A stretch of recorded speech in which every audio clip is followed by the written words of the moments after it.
नमस्कार, मैं हूं अंजू पंकज। खबरों की खबर में आपका स्वागत है।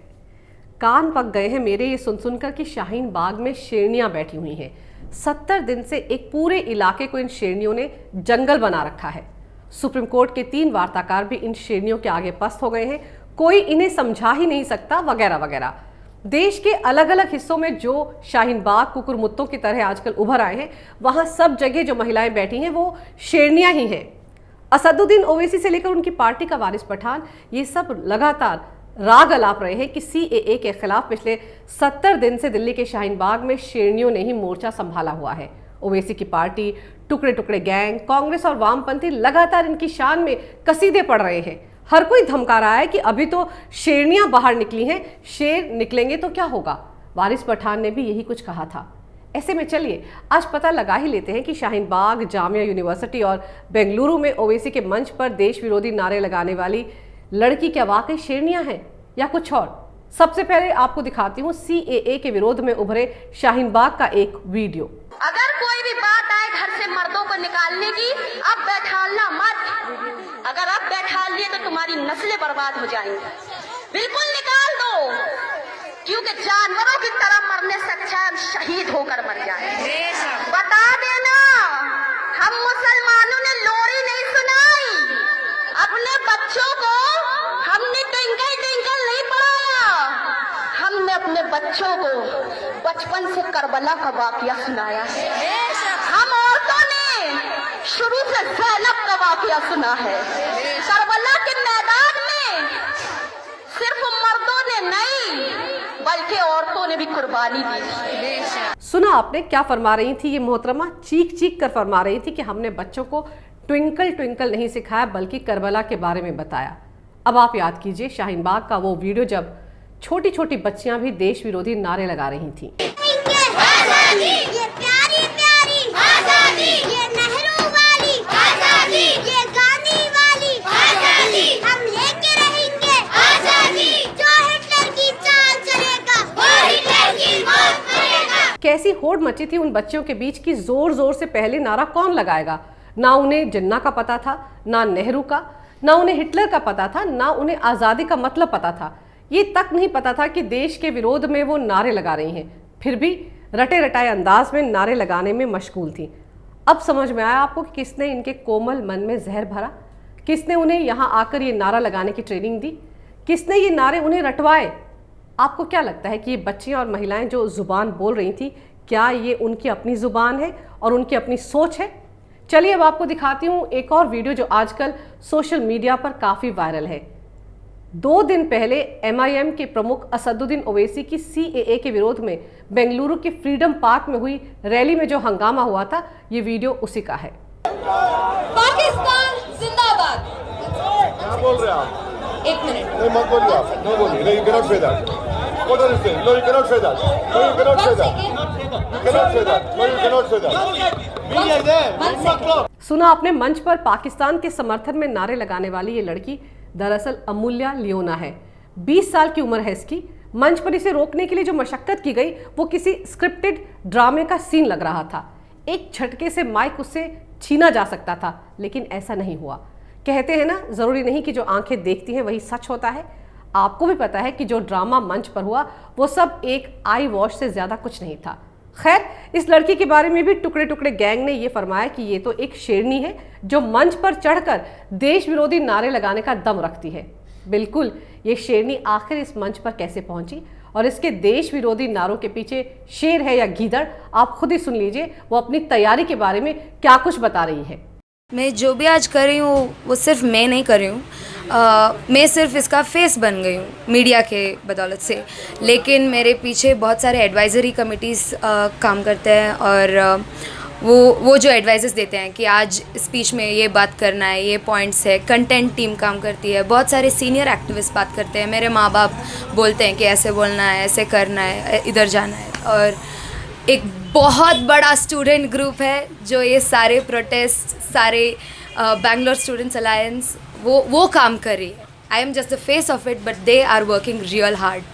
सुना आपने, खुद ही ये लड़की पूरे गोरख धंधे की पोल खोल रही है। साफ कह रही है कि वो तो सिर्फ एक चेहरा है, उसके पीछे एक बहुत बड़ा ग्रुप है।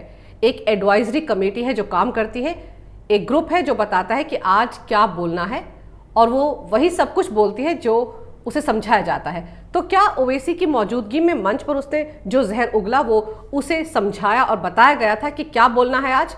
दरअसल पिछले कई अरसे से सोशल मीडिया पर ये 20 साल की लड़की जिस तरह से देश के खिलाफ जहर उगल रही है, उसे देखकर और इसकी बातें सुनकर साफ है कि कोई उसके अंदर जहर भर रहा है। तो कौन है ये एडवाइजरी कमेटी? कौन है ये बहुत बड़ी टीम जो इसे ये सब करने के लिए कहती है? ताज्जुब तो इस बात का है कि ये लड़की कह रही है कि इस पूरे खेल में उसके माता पिता भी शामिल हैं। लेकिन बड़ा सवाल यह है कि जब इस लड़की की जहरीली सोच के बारे में सबको पता था, तो फिर ओवैसी गैंग ने इसे अपने मंच पर क्यों बुलाया और क्यों माइक थमाया? ऐसे में कौन है इसके आका? महिलाओं और लड़कियों को आगे करके कौन है वो जो देश के खिलाफ चालें चल रहे हैं? अब जरा इन महिलाओं को भी सुन लीजिए जो CAA और NRC के विरोध का हिस्सा तो हैं, पर CAA उनके लिए नुकसानदेह कैसे है ये इन्हें बिल्कुल नहीं पता। पर हाँ, इसके बहाने वो मोदी सरकार और खासकर हिंदुओं को कोसने का कोई मौका नहीं गंवा रही। इनका तो ये भी कहना है कि जिस दिन हम आबादी में ज्यादा हो गए उस दिन हिंदुओं को पटक पटक कर मारेंगे। NRC भी लागू कर ले, वो नहीं है। एक कुमारी कितने 70 करोड़ हिंदू हैं, तो 40 करोड़ मुसलमान भी, 40 करोड़ मुसलमान कितनों को मारेंगे? एक को मारोगे चाहे कितनों को मारोगे? सर हम भी देखते कभी ना कभी तुम्हारा भी मौका आएगा। जिस दिन तुमसे बड़ा आ गया ना, उस दिन तुम्हें रोड पर आके पटक के मारेगा, तब तुम्हें समझ में आएगा। अब आप ही बताइए, क्या अब भी आपको लगता है कि पूरे देश में जो अलग अलग शाहीन बाग बनाने का चलन शुरू हुआ है, महिलाओं को आगे बैठाकर, क्या ये अपने आप ही शुरू हो गया है? इन महिलाओं को क्या वाकई कोई कुछ नहीं सिखा पढ़ा रहा? याद है आपको दिल्ली की जामिया यूनिवर्सिटी की 2 लड़कियां जिन्हें जामिया में पुलिस पर पथराव और आगजनी के बाद टुकड़े टुकड़े गैंग ने रातों रात पोस्टर गर्ल बना दिया था? लदीदा और आयशा, जो कहने को तो बहुत पढ़ी लिखी हैं लेकिन हिजाब में आज भी इनका विश्वास है। खैर, ये दोनों केरल से दिल्ली खासतौर पर पढ़ने के लिए आई हैं, लेकिन इनके बयान और ट्वीट इनकी जिहादी मानसिकता को साफ दिखाते हैं। जो मुंबई हमलों के दोषी याकूब मेमन की फांसी के बाद हिंदुस्तान को फासिस्ट बता रही थी, इनका दिमाग इतना जहरीला हो चुका है कि इन्हें ना तो देश विरोधी नारों और ना ही देश विरोधी बयान देने में कोई परहेज है। इनको आखिर कौन ये जहर भरी बातें सिखा रहा है और ये सोशल मीडिया पर इस तरह की बातें लिखकर कितने लोगों के दिमाग खराब कर रही हैं? पढ़ने लिखने का ढोंग आखिर ये लड़कियां कर ही क्यों रही हैं? ये भी तो समझने वाली बात है। मुस्लिम समाज में महिलाएं कितनी पिछड़ी हुई हैं, ये सच किसी से छिपा नहीं है, ये जग जाहिर सच है। ऐसे में सवाल ये उठता है कि आजकल शाहीन बाग की शक्ल में इन महिलाओं का जो नकली जोश और नकली हिम्मत देखने को मिल रही है, आखिर वो आ कहां से रही है? जो महिलाएं सालों से 3 तलाक और हलाला से निजात पाने के लिए अपनी खुद की लड़ाई नहीं लड़ पाई, वो कैसे CAA और NRC को समझकर उसके खिलाफ अचानक लामबंद हो गई?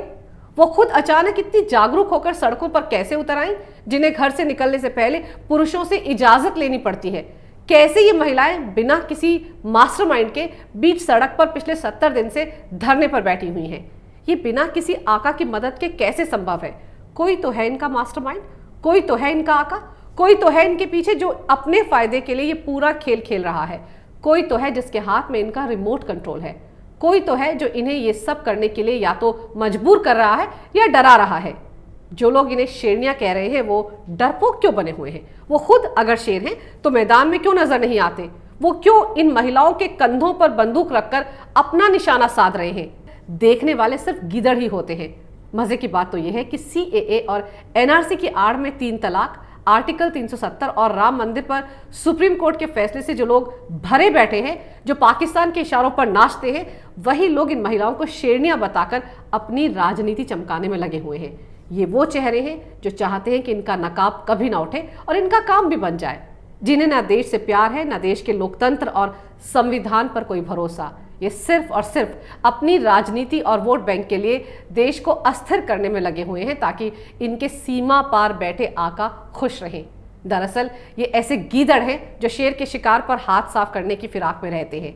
ये महिलाएं शेरनियां नहीं हैं, सिर्फ एक मोहरा है जिनके जरिए एक बड़ा खेल खेला जा रहा है, जिसका इल्म इन महिलाओं को नहीं है। वरना इतना जोश और हिम्मत अगर इनमें होता तो ये सालों, दशकों और सदियों पहले अपने हक के लिए कब की मैदान में कूद चुकी होती। अगर आपको मेरा ये वीडियो अच्छा लगे तो इसे लाइक करें, शेयर करें और हमारे चैनल को सब्सक्राइब करें। देखते रहिए कैपिटल टीवी। अगर आपको हमारा वीडियो पसंद आया हो तो इसे लाइक करें, हमारे चैनल को सब्सक्राइब करें और हाँ, बेल आइकन दबाना ना भूलें ताकि आप तक हमारे वीडियो की नोटिफिकेशन पहुंचती रहे। आप अपना सुझाव हमें कमेंट बॉक्स में दे सकते हैं। हमारे साथ जुड़ने के लिए शुक्रिया।